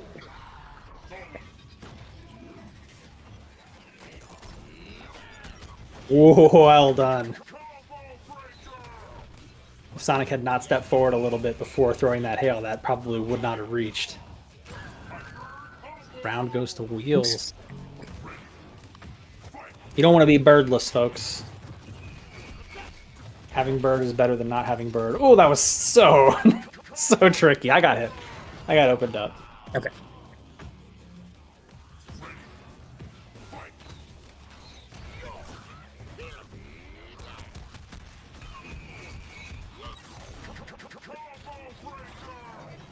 You know, a lot of hail now. Going to give Sonic an opportunity to move forward. Using the Shadow Shatter a lot. I'm curious as to why. Are we just going for chip damage there? Just trying to check him. I'm getting a lot of meter from blocking these projectiles anyway. You are. And that's good to know, too. That's a good tip for folks. Like, Shadow Meter in this game is not precious. You get a lot of it. You really should spend. And there are situations where you want to make sure you have enough to do a certain thing, but generally, you know, it comes by pretty quick. You definitely want to spend it. Wall splat. Glacius is pretty nasty with corner control, but throws him out of the corner. Opportunity, nope. Oh, there's nothing I can do there. 2-1.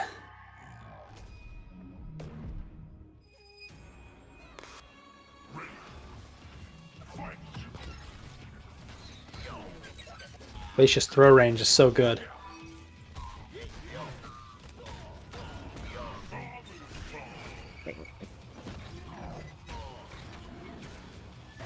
I don't see it too often, but Eagle players can actually add more damage to their throw by doing the bird swoop to juggle afterwards. And then you can either flip in to do some more stuff, or you can do a little arrow juggle and cash it out with shadow arrows. I mixed it there. Eagle player and you have a lot of potential damage built up and you land a throw, you actually do have a way in a lot of screen positions to cash that out.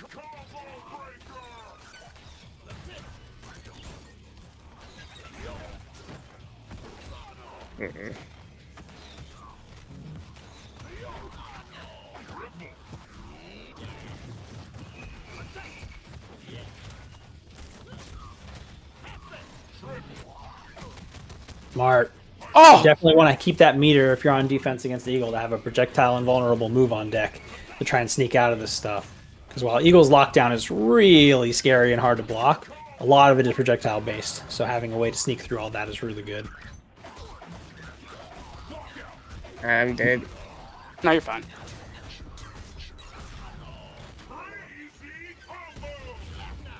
Yeah, I'm dead.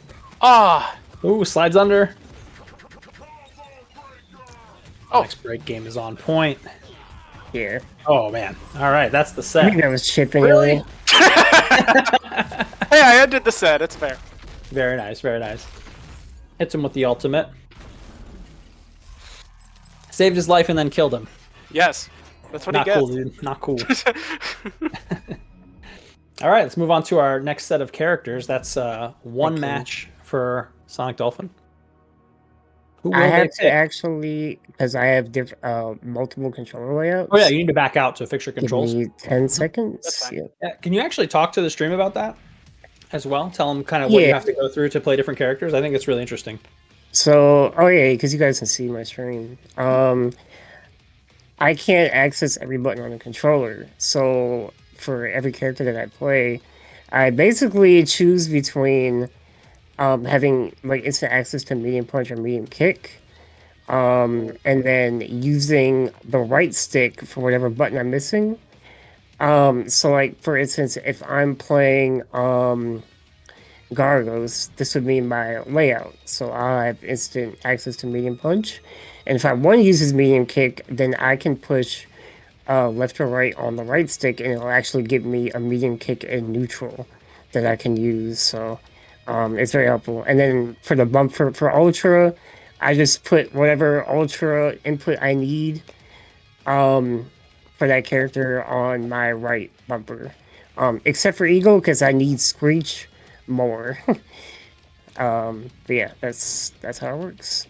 Yeah, it's a very interesting way to kind of work around your limitations.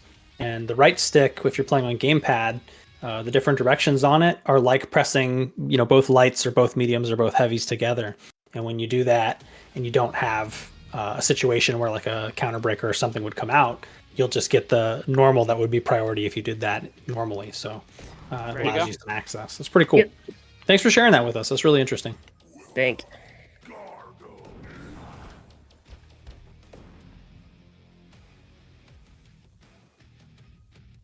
All right. So the matchup we're going to get for set number 2 is going to be Gargos versus Kilgore. I'm gonna get shot up in instinct. Yeah, you lose a ton of life if you're in Stone Skin when you get chain Yeah. gun, right? Yes. Oh, or that too. Kilgore has these missile projectiles that they track a little bit. They're actually quite hard to jump over for a lot of characters because of the way that they move and how big the explosions are. That's a very good projectile. But Gargos can actually get over that fairly easily because of his quadruple jump. Kilgore can also output a lot of pretty outrageous, hard to break, one chance break type of damage. I didn't want that.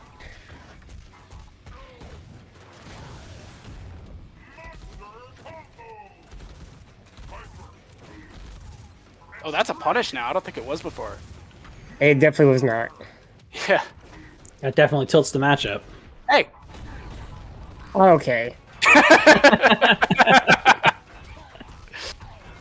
Kilgore makes me laugh. I love this character.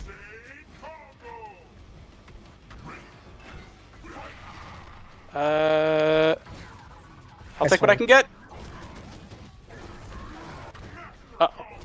Nice reset. Oops. My button did not come up. Nice.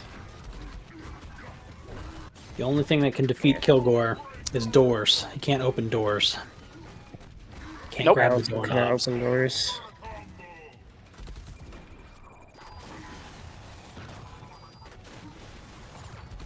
Sneaking in those little punches. Yeah. Blocking chain guns. We got full screen combat here. See, now I can play because he can't. Right. Oh He god. can't reach anymore. Yeah. Good trip guard on the sweep too. Oh my god, that was a punish. Don't do it. Ah! Whoa, that was cool. The portal punches actually couldn't keep up. Don't stop me. Hey, Ah! Let's go, minion. Okay, buddy. Okay. Feeling yourself? I'm not cheering for either player. I'm cheering for the minions. I hope they win. No. Oh, whoa. Oh. Nice. Wheels to make a nice little comeback. Pops Instinct in the corner. He's got all that armor. Nice.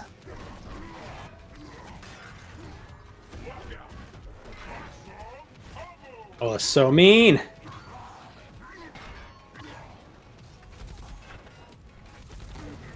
Oh, that's a lot of damage.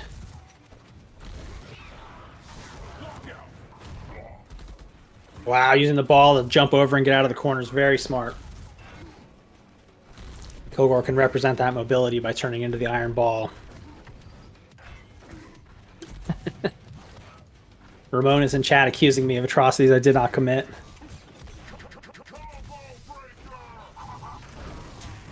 Oh, I thought you were going to fly past me. That was I didn't nice. think you were just going to come down. Very tricky move. I All love right. doing that. I love What when a it hits. comeback. Wheels was very behind in round one. It was a really nice comeback. Good stuff, Wheels. I still feel very good about that shadow ball through the portal punches. That was amazing. Yeah, Man, that he was just neat. stopped cheating. He's got his cheat engine turned on. Yep. Yeah. I don't know what engine this is anymore. Still Hex engine. The same engine that Oh, powered God. the greatest indie game of all time. Indiana Jones and whatever the subtitle was. The Emperor's Tomb. Oh my. Hell yeah. Uh-oh. Oh. Button did not come up. Whoa, that crossed up? Come on, that was cheap. Yeah, That was cheating. it is. That was cheap. And I will keep doing it.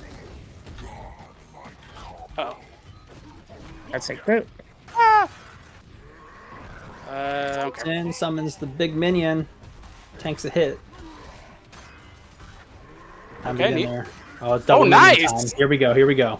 And he's able to keep it going. Oh, that's bad. Whatever. One of the best things you can try to do if you're Gargos and you get those minions out is swap sides, because if you can sandwich the opponent between yourself and the minions, it's very hard for them to check the minions. But that is not the easiest thing always to do with Gargos' toolkit, especially in Instinct where he gets very heavy and very slow. Oh. The minion threat has been wiped out by Kilgore, Oh, the I got one Exterminator. Full screen confirm with the exhaust cancel. Beautiful. Love to see it. Oh. The names of the minions are Ezek and Dretch. Ezek is the skinny one. Dretch is the stumpy No, one. get back here. But you can call them whatever you want. Stabby and Flabby. Larry and Jerry. Hey, Whatever you please. like. Oh wait. Oh, no counter break for me. Whoa! Whoa, that was risky. Oh, there we go. Skin is active, and... Oh, he got grabbed! That's bad. Yeah. Meaty heavy attacks are going to blow up that instinct.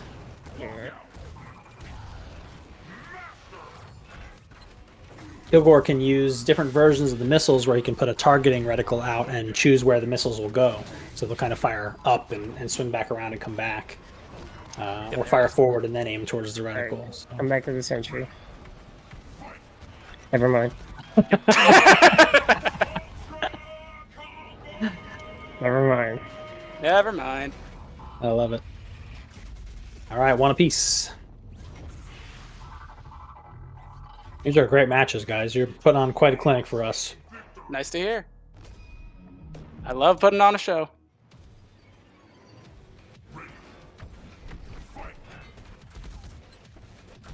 Even though Kilgore is a zoning character, he's not terrible up close. He does have a couple options to defend himself up close. Okay. And when Kilgore overheats like this, he actually becomes a much better up close character. A lot of his moves are safer, and he can actually burn you a little bit and put potential damage on you to make his next hit cash out a little harder. Ah. That's so insane. Guess so. Oh. This could be bad. See what you can do with it. We got one minion out. Minion takes the hit immediately again. Oh, Situation no! as last time. Ooh, good read on the strength. You probably thought you were going to go for the anti-air grab, which is also heavy. So Had to. Oh, I don't want that.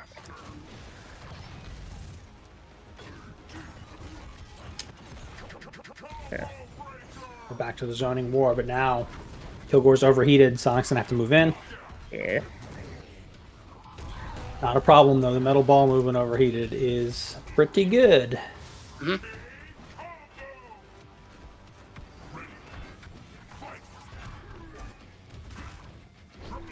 Oh, my button didn't come out. Uh-oh. Converting some nice damage off this lockout. The top players, they'll see that lockout, and then they'll change the combo into something higher damage and make sure it's optimal after they see that lockout. That's definitely something you got to work on if you're new to the game. As you learn the combo That was system. unlucky. Look for somebody to guess break wrong, see that lockout, make it bigger. I had enough. Oh, he's exploding now. Kilgore can detonate himself and hurt himself, but it's a pretty good reversal. Get you away, as long as he's overheated. Otherwise, that move is a dodge, like a spot dodge, kind of like Smash.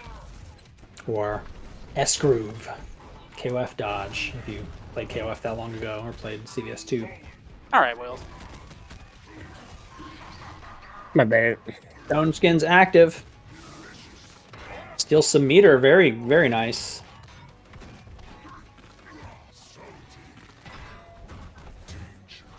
Oh, the mix is coming. Empty low. I was just Oh. gonna pray that the instinct was gonna end, yeah. Nicely I done, guess if Wheel. you were gonna jump, I was just gonna grab you out there. Yeah, I like the attempt at the read. So you do the shadow torpedo move while you're in instinct, because if he shadow counters, you're gonna armor it, right? And you're gonna get your own Yeah. opening. Basically, free and is plus on block anyway, so might as well. Yeah, and you get some chip damage, right? Yes. Yeah, it's pretty good strategy. Definitely something to take note of if you're a Gargos player. Oh. I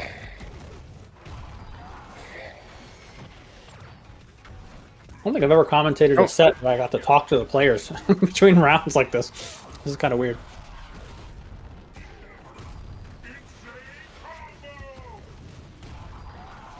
That Gargos defense is tough. It's very, very bad. It Nice. does not have a lot of options. But that Gargos offense, pretty good. Yes. Especially his corner pressure with this command grab. And now there's a minion involved. That is not what you want to see if you're a Sonic Dolphin. The minion did move himself out of the corner, though, so he's in front. Can take damage now. Oh. If only he'd stayed in the corner. Pumpkin.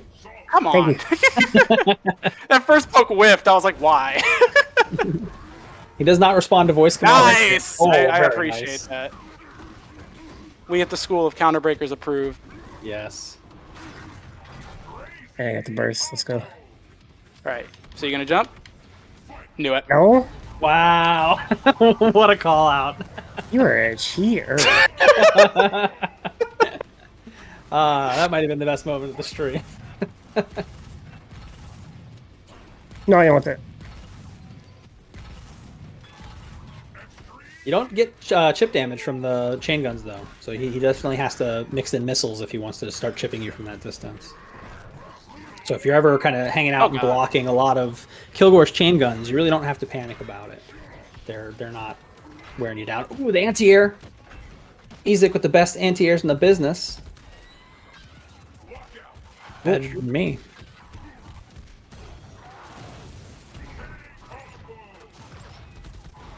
That was bad. I don't care. Interesting range to activate that from. Oh, you! God. And it This all is pays not off. good. Holy crap. Am I dead? Uh-oh. Okay. That's a lot of damage. 36%. Ezek with the spin move for the lockdown, which covered Wheels long enough to Oh, get no! mode, and the tick grab. That's set 2 to Wheels. I wonder if the regular chain dash would have worked. Oh, man. I don't know. We're at 1 apiece for matches, so it's going to cleanly take us into our definitely not staged final match. You need to change your controls again? No, actually, I'm going to stick with this. Alright. Cool. All right.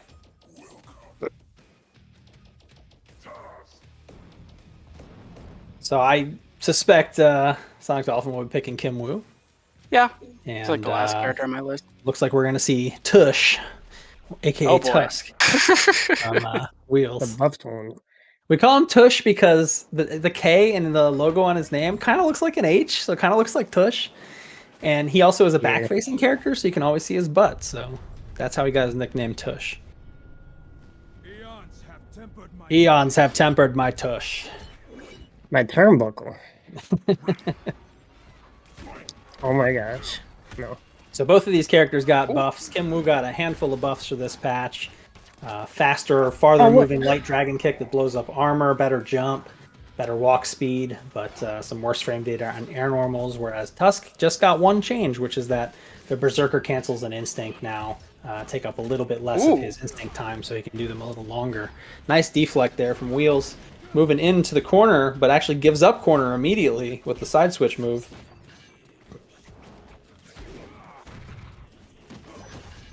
Wrestler Tusk with the turnbuckle is so cool. Nice standing hard kick after baiting a normal. Dash in, bait that medium punch, dash back out. Huge. These are both very hard-hitting characters as well. They're characters that have pretty interesting game plans that maybe aren't the easiest to optimize for folks. But they hit very hard, so when they do get that opening, it's actually not too tricky to get mondo damage from these characters.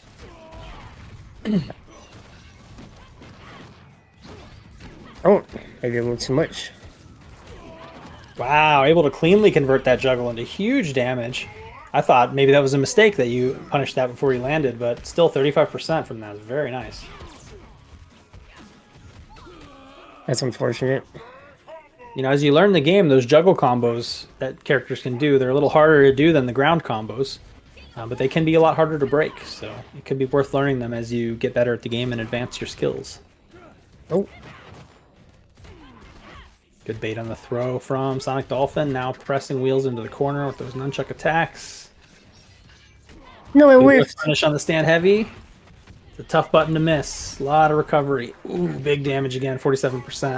Uh-oh. And we're going to have a deflect window here. Oh. Definitely missed the cancel that he wanted at the beginning of that. Getting that big chip damage from this move. When he's in instinct, it's another one of those things where if you shadow counter, he's going to put out a deflect window and blow it up. So you have to be careful. You kind of have to hold that. Oh, that was terrible. Yep. And that's the round. The Kim Woo walk speed is like making a big difference. Yeah, definitely. But you should have tried. Have to be a lot more careful about where you place those stand hard punches to avoid getting flipped by these bad kicks and stuff.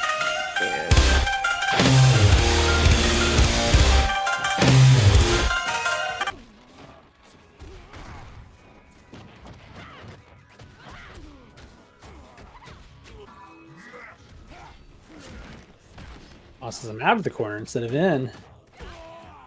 Oh. Good parry from Sonic Dolphin. Kim Woo can parry. She has a kind of high-low agnostic parry. Can also parry projectiles, but all it does is cause like a tiny little explosion with no damage. Whoa. I'll take it. I'll take it. And it gives her a dragon. Dragon's a resource for her that she can use to do some cancels and some other fancy stuff.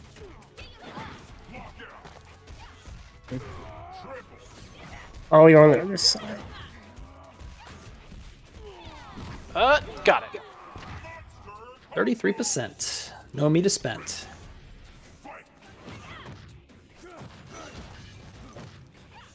Uh-oh. Whoa, nicely baited on the parry.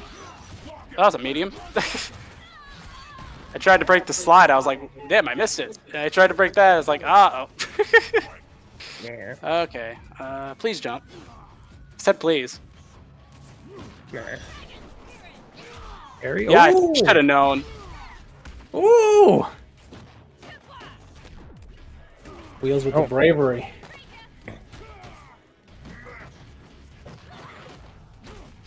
Nice. Oh, imagine if those were Jago DPs, man. No, I tried to deflect. You'd be winning.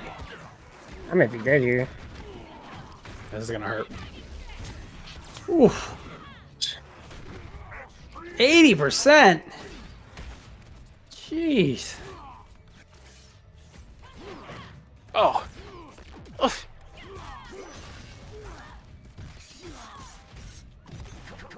Okay.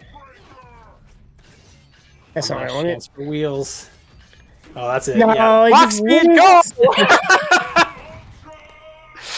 Oh, I man. don't like that. I'm so used to doing it at that spacing and just people just blocking it. Yeah, he could dragon kick you from basically any distance you whiff that from now as well. Yeah. All right, that's 2-1. Sonic Dolphin on match and set 2-0. point. Isn't it 2-0 for Tusk? Yeah, it's 2.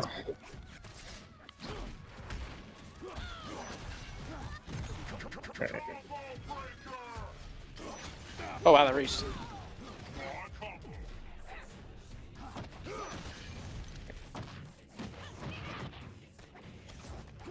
See if Wheels can make the adjustment.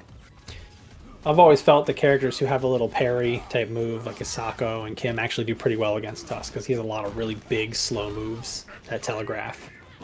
But I don't know how you guys feel about it. And you don't have to answer while you play.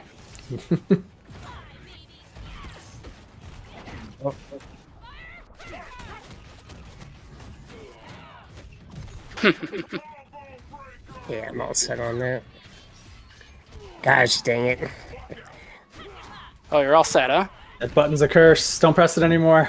Yeah. Uh-oh. Blobber!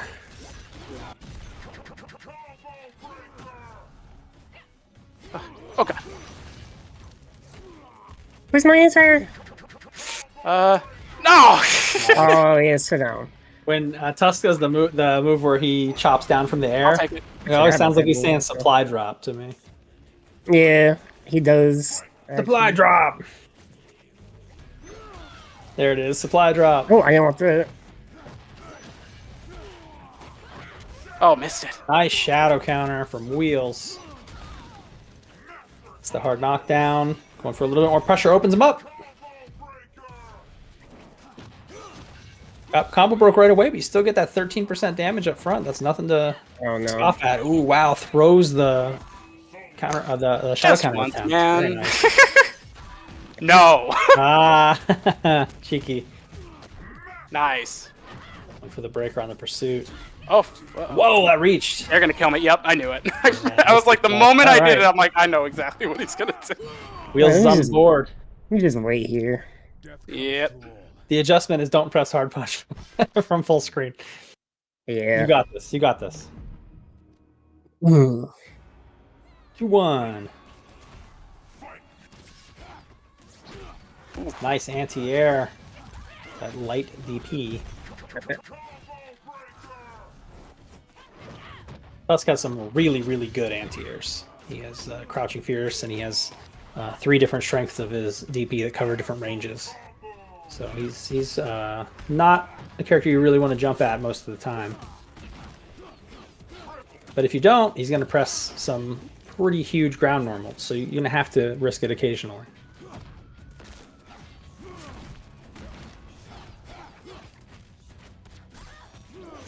Baits the throw whiff, turns it into a little bit of damage.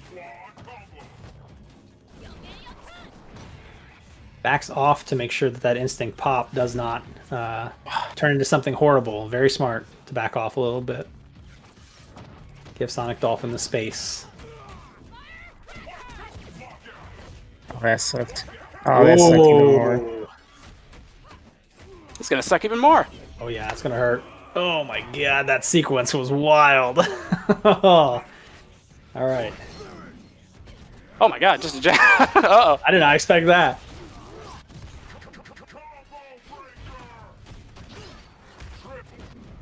Chip, yep. That's going to chip you out for sure, yep. Tusk will get a second instinct for sure, but so will Kim Woo. Nice. Nice deflect. Oh, but couldn't convert. Probably needed to slide there to make it back in. Oh, I don't want to jab that much. Spirit step into throw. It's always good. Once people get used to that, you spirit step into jump, they'll whiff their throw tech, and then you can get them on the way down. Oh, I shouldn't already. Oh, shoot. Whoa! Finally placed it nicely. Overhead gets blocked though. Oh, that was stupid. Oh, Uh-oh. Uh-oh, uh-oh, okay. Whew. Now we're fishing. Oh, Whoa, what a read! I actually was just trying to escape the corner. Oh, Thanks okay. for jumping, buddy. At least you're honest about it. I hate it here. GG's, Wheels. That was great. Jeez, Oh Louise. man, that was a great set, guys. Before you guys go, I just want to ask you about your experience working with us on the update. Wheels, you have any fun stories from that? Oh, fun story. I think honestly, it might have been just seeing the floor changes at first, like when his laser didn't do as much KB. I was like, no, this is insane. Like we gotta do something about this. Or like seeing the Jago DP, I was like, there is no way. I mean, it took like 1 day for me to actually like see. I was like, okay, this is sick. And then just like going through the whole process with Eagle and just trying to make sure like he's fine-tuned for like he's a strong character but not too crazy, but still like a lot. I feel like he's a lot better right now in this state, and that he can like play against pretty much the entire cast now. It was just awesome, and I appreciate it, and just thank you for letting me have this opportunity. Yeah, it was awesome to have you and get your insight on everything, and just to watch your matches and all that stuff. Sonic, can you tell us a little bit about your experience on it? Yeah, it was super, super cool being a part of this. I never thought, picking up this game 10 years ago now, that I'd actually be able to have a hand in the development and see my own name in the credits. And just, it just felt like a culmination of all of the big journey that I've taken over the course of this game's life. And I can't like express enough how important this game is to me now, and just how much I want everyone else to see how cool this game is. I picked up the characters I did not just because I think they're cool, but because I wanted other people to see that they're cool, because nobody was seeing these characters on screen. And I wanted to be like, this character is cool and you're going to care about them or I'm going to kill you in tournament. So that was my goal, and just amazing. Thank you so much for having me on this process. Yeah, it was again a pleasure having you, and I think you above anybody else were really motivating to the whole crew to keep them, giving feedback and testing and stuff. So, personal thank you from me to you for all of that effort. Definitely did not go unnoticed. Wheels, where can people find you on socials? WheelsFGC, like on Twitch and Twitter. Cool. Wheels' stream is awesome. You guys definitely gotta bookmark that one and check it out. Sonic, where can they find you? So I'm just Sonic Dolphin 117 anywhere. So on Twitch, on Twitter, on Blue Sky, on Discord. You can see me in the KI Discord, which anyone will link you to. That I spend a lot of time there trying to teach new players and discuss things. And I stream occasionally, just trying to mess around with ranked and with sets and just trying to provide some entertainment. So I hope to see you guys there. Cool. Well, thanks for coming on, guys. All the streamers you guys met today, they're really helpful. So, if you stop by their stream, not only are you going to see high-level play with tons of characters, but you're going to be able to ask a question, and these guys are going to help you out because they're awesome. So, yeah, thanks for stopping by. And let's bring James Goddard back on, the head of KI at Xbox, and we'll close this stream out.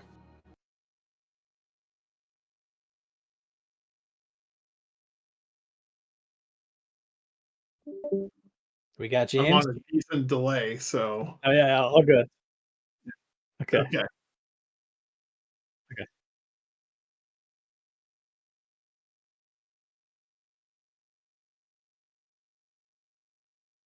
Okay, and we're back. So there's been a lot of questions about, hey, is Anniversary Edition out? I'm going to just hit this in the chat now. Go check out that article. But let me just say, wow, those matches, man, they're so intense. It was really fun. Yeah, and there was a lot of questions if Eagle's good or not. I think we saw Eagle's very good. Yeah. And I'm all about Conan and big burly characters, and I need to learn how to play Tusk. I realize I've gone full wolf for too long, and Wheels, thank you for inspiring me to actually go play the kind of main character that I meant to play. You're the weapon lord guy. You got to play Tusk. Come on. I know, right? It's ridiculous. How am I not? In your blood. I've messed around with him a little bit, but like I need to go full Conan. Full Tusk. I honestly think Tusk just incredible pretty to easy. see all the meta happening now. Yeah, Tusk is pretty easy to pick up and play, with the exception of his instinct, which is a little harder to use. But I don't think you'll have too much trouble. You should definitely give him a try. Yeah, no, I mean, I've definitely done some crazy stuff with the Berserk stuff, just spamming by accident. Yeah, So you can. You just go kind of wild with it. And I think I eat my whole instinct bar a little too fast, but yeah. But what a great stream! And I also want to just make a quick comment. Like, it really hit me listening to all the different pros that helped us do this edition and give us feedback. It kind of dawned on me, you listen to him talk about the journey and the fact that the names in the credits, and here they are, they're players, they're pro players, they're passionate. And it hit me really hard that, what, KI has always been a game, this KI in particular, made by people who are fighting game players. Ken Lobb, I met in Sunnyvale Golfland. Going back to the original KI, when he talked to Rare, like, I met Ken Lobb playing on Street Fighter in Sunnyvale Golfland. I was a player in tournaments, a failed player, before I got into this business as a fighting game designer. No such thing as a failed player in tournaments. Everyone is valuable. Yeah, I mean, so KI is a game truly made by fighting game players and for fighting game players. So, I mean, listening to them say it just kind of hit me like, man, of course, that's why we always listen to players, because we are players, and there's a balance. Adam has talked about the balance of not just doing every change that is asked for, or maybe being a little biased, like I might be, trying to get bats put on Saberwolf, which Adam has to talk me down from. But put one bat on his shoulder and it just kind of hangs out and gives him moral platitudes or whatever. Well, I get my bat and Shadow Lords of Saberwolf. So yeah, it's true. That's true. Yeah, but I'm just kind of riffing. I mean, I'm feeling very nostalgic, and it just, again, for anybody who missed the top of the stream, it's been a long journey to get here for this update. There's a lot of work that went into it. It's not as simple as just balance updates. We did a lot of stuff. I'm not going to rehash that, but just know that we love this game, we love this community, and that's why we're doing it. And I'm just happy as hell. Yeah, me too. What a great show. Again, thanks to all our guests today. Sharpie, Charbok, Wheels, Sonic Dolphin. James, thanks for coming on and hosting this with me. This was super fun. And I don't know, do we have anything else we need to say, or are we signing off? I think we're signing off. Hit us with the hashtag PlayKI on all your posts, and we'll be looking to see what you're up to with the game. Absolutely. Thank you, everyone in the stream chat, for joining us and hanging out. I hope you enjoyed the show as well. And have fun playing KI tonight and tomorrow and the day after and on the weekend. And check Twitter also for tournaments and stuff. Look for tournament streams. It's going to be awesome to see all the new competition on the new balance. That's it for us. Signing off. See you later.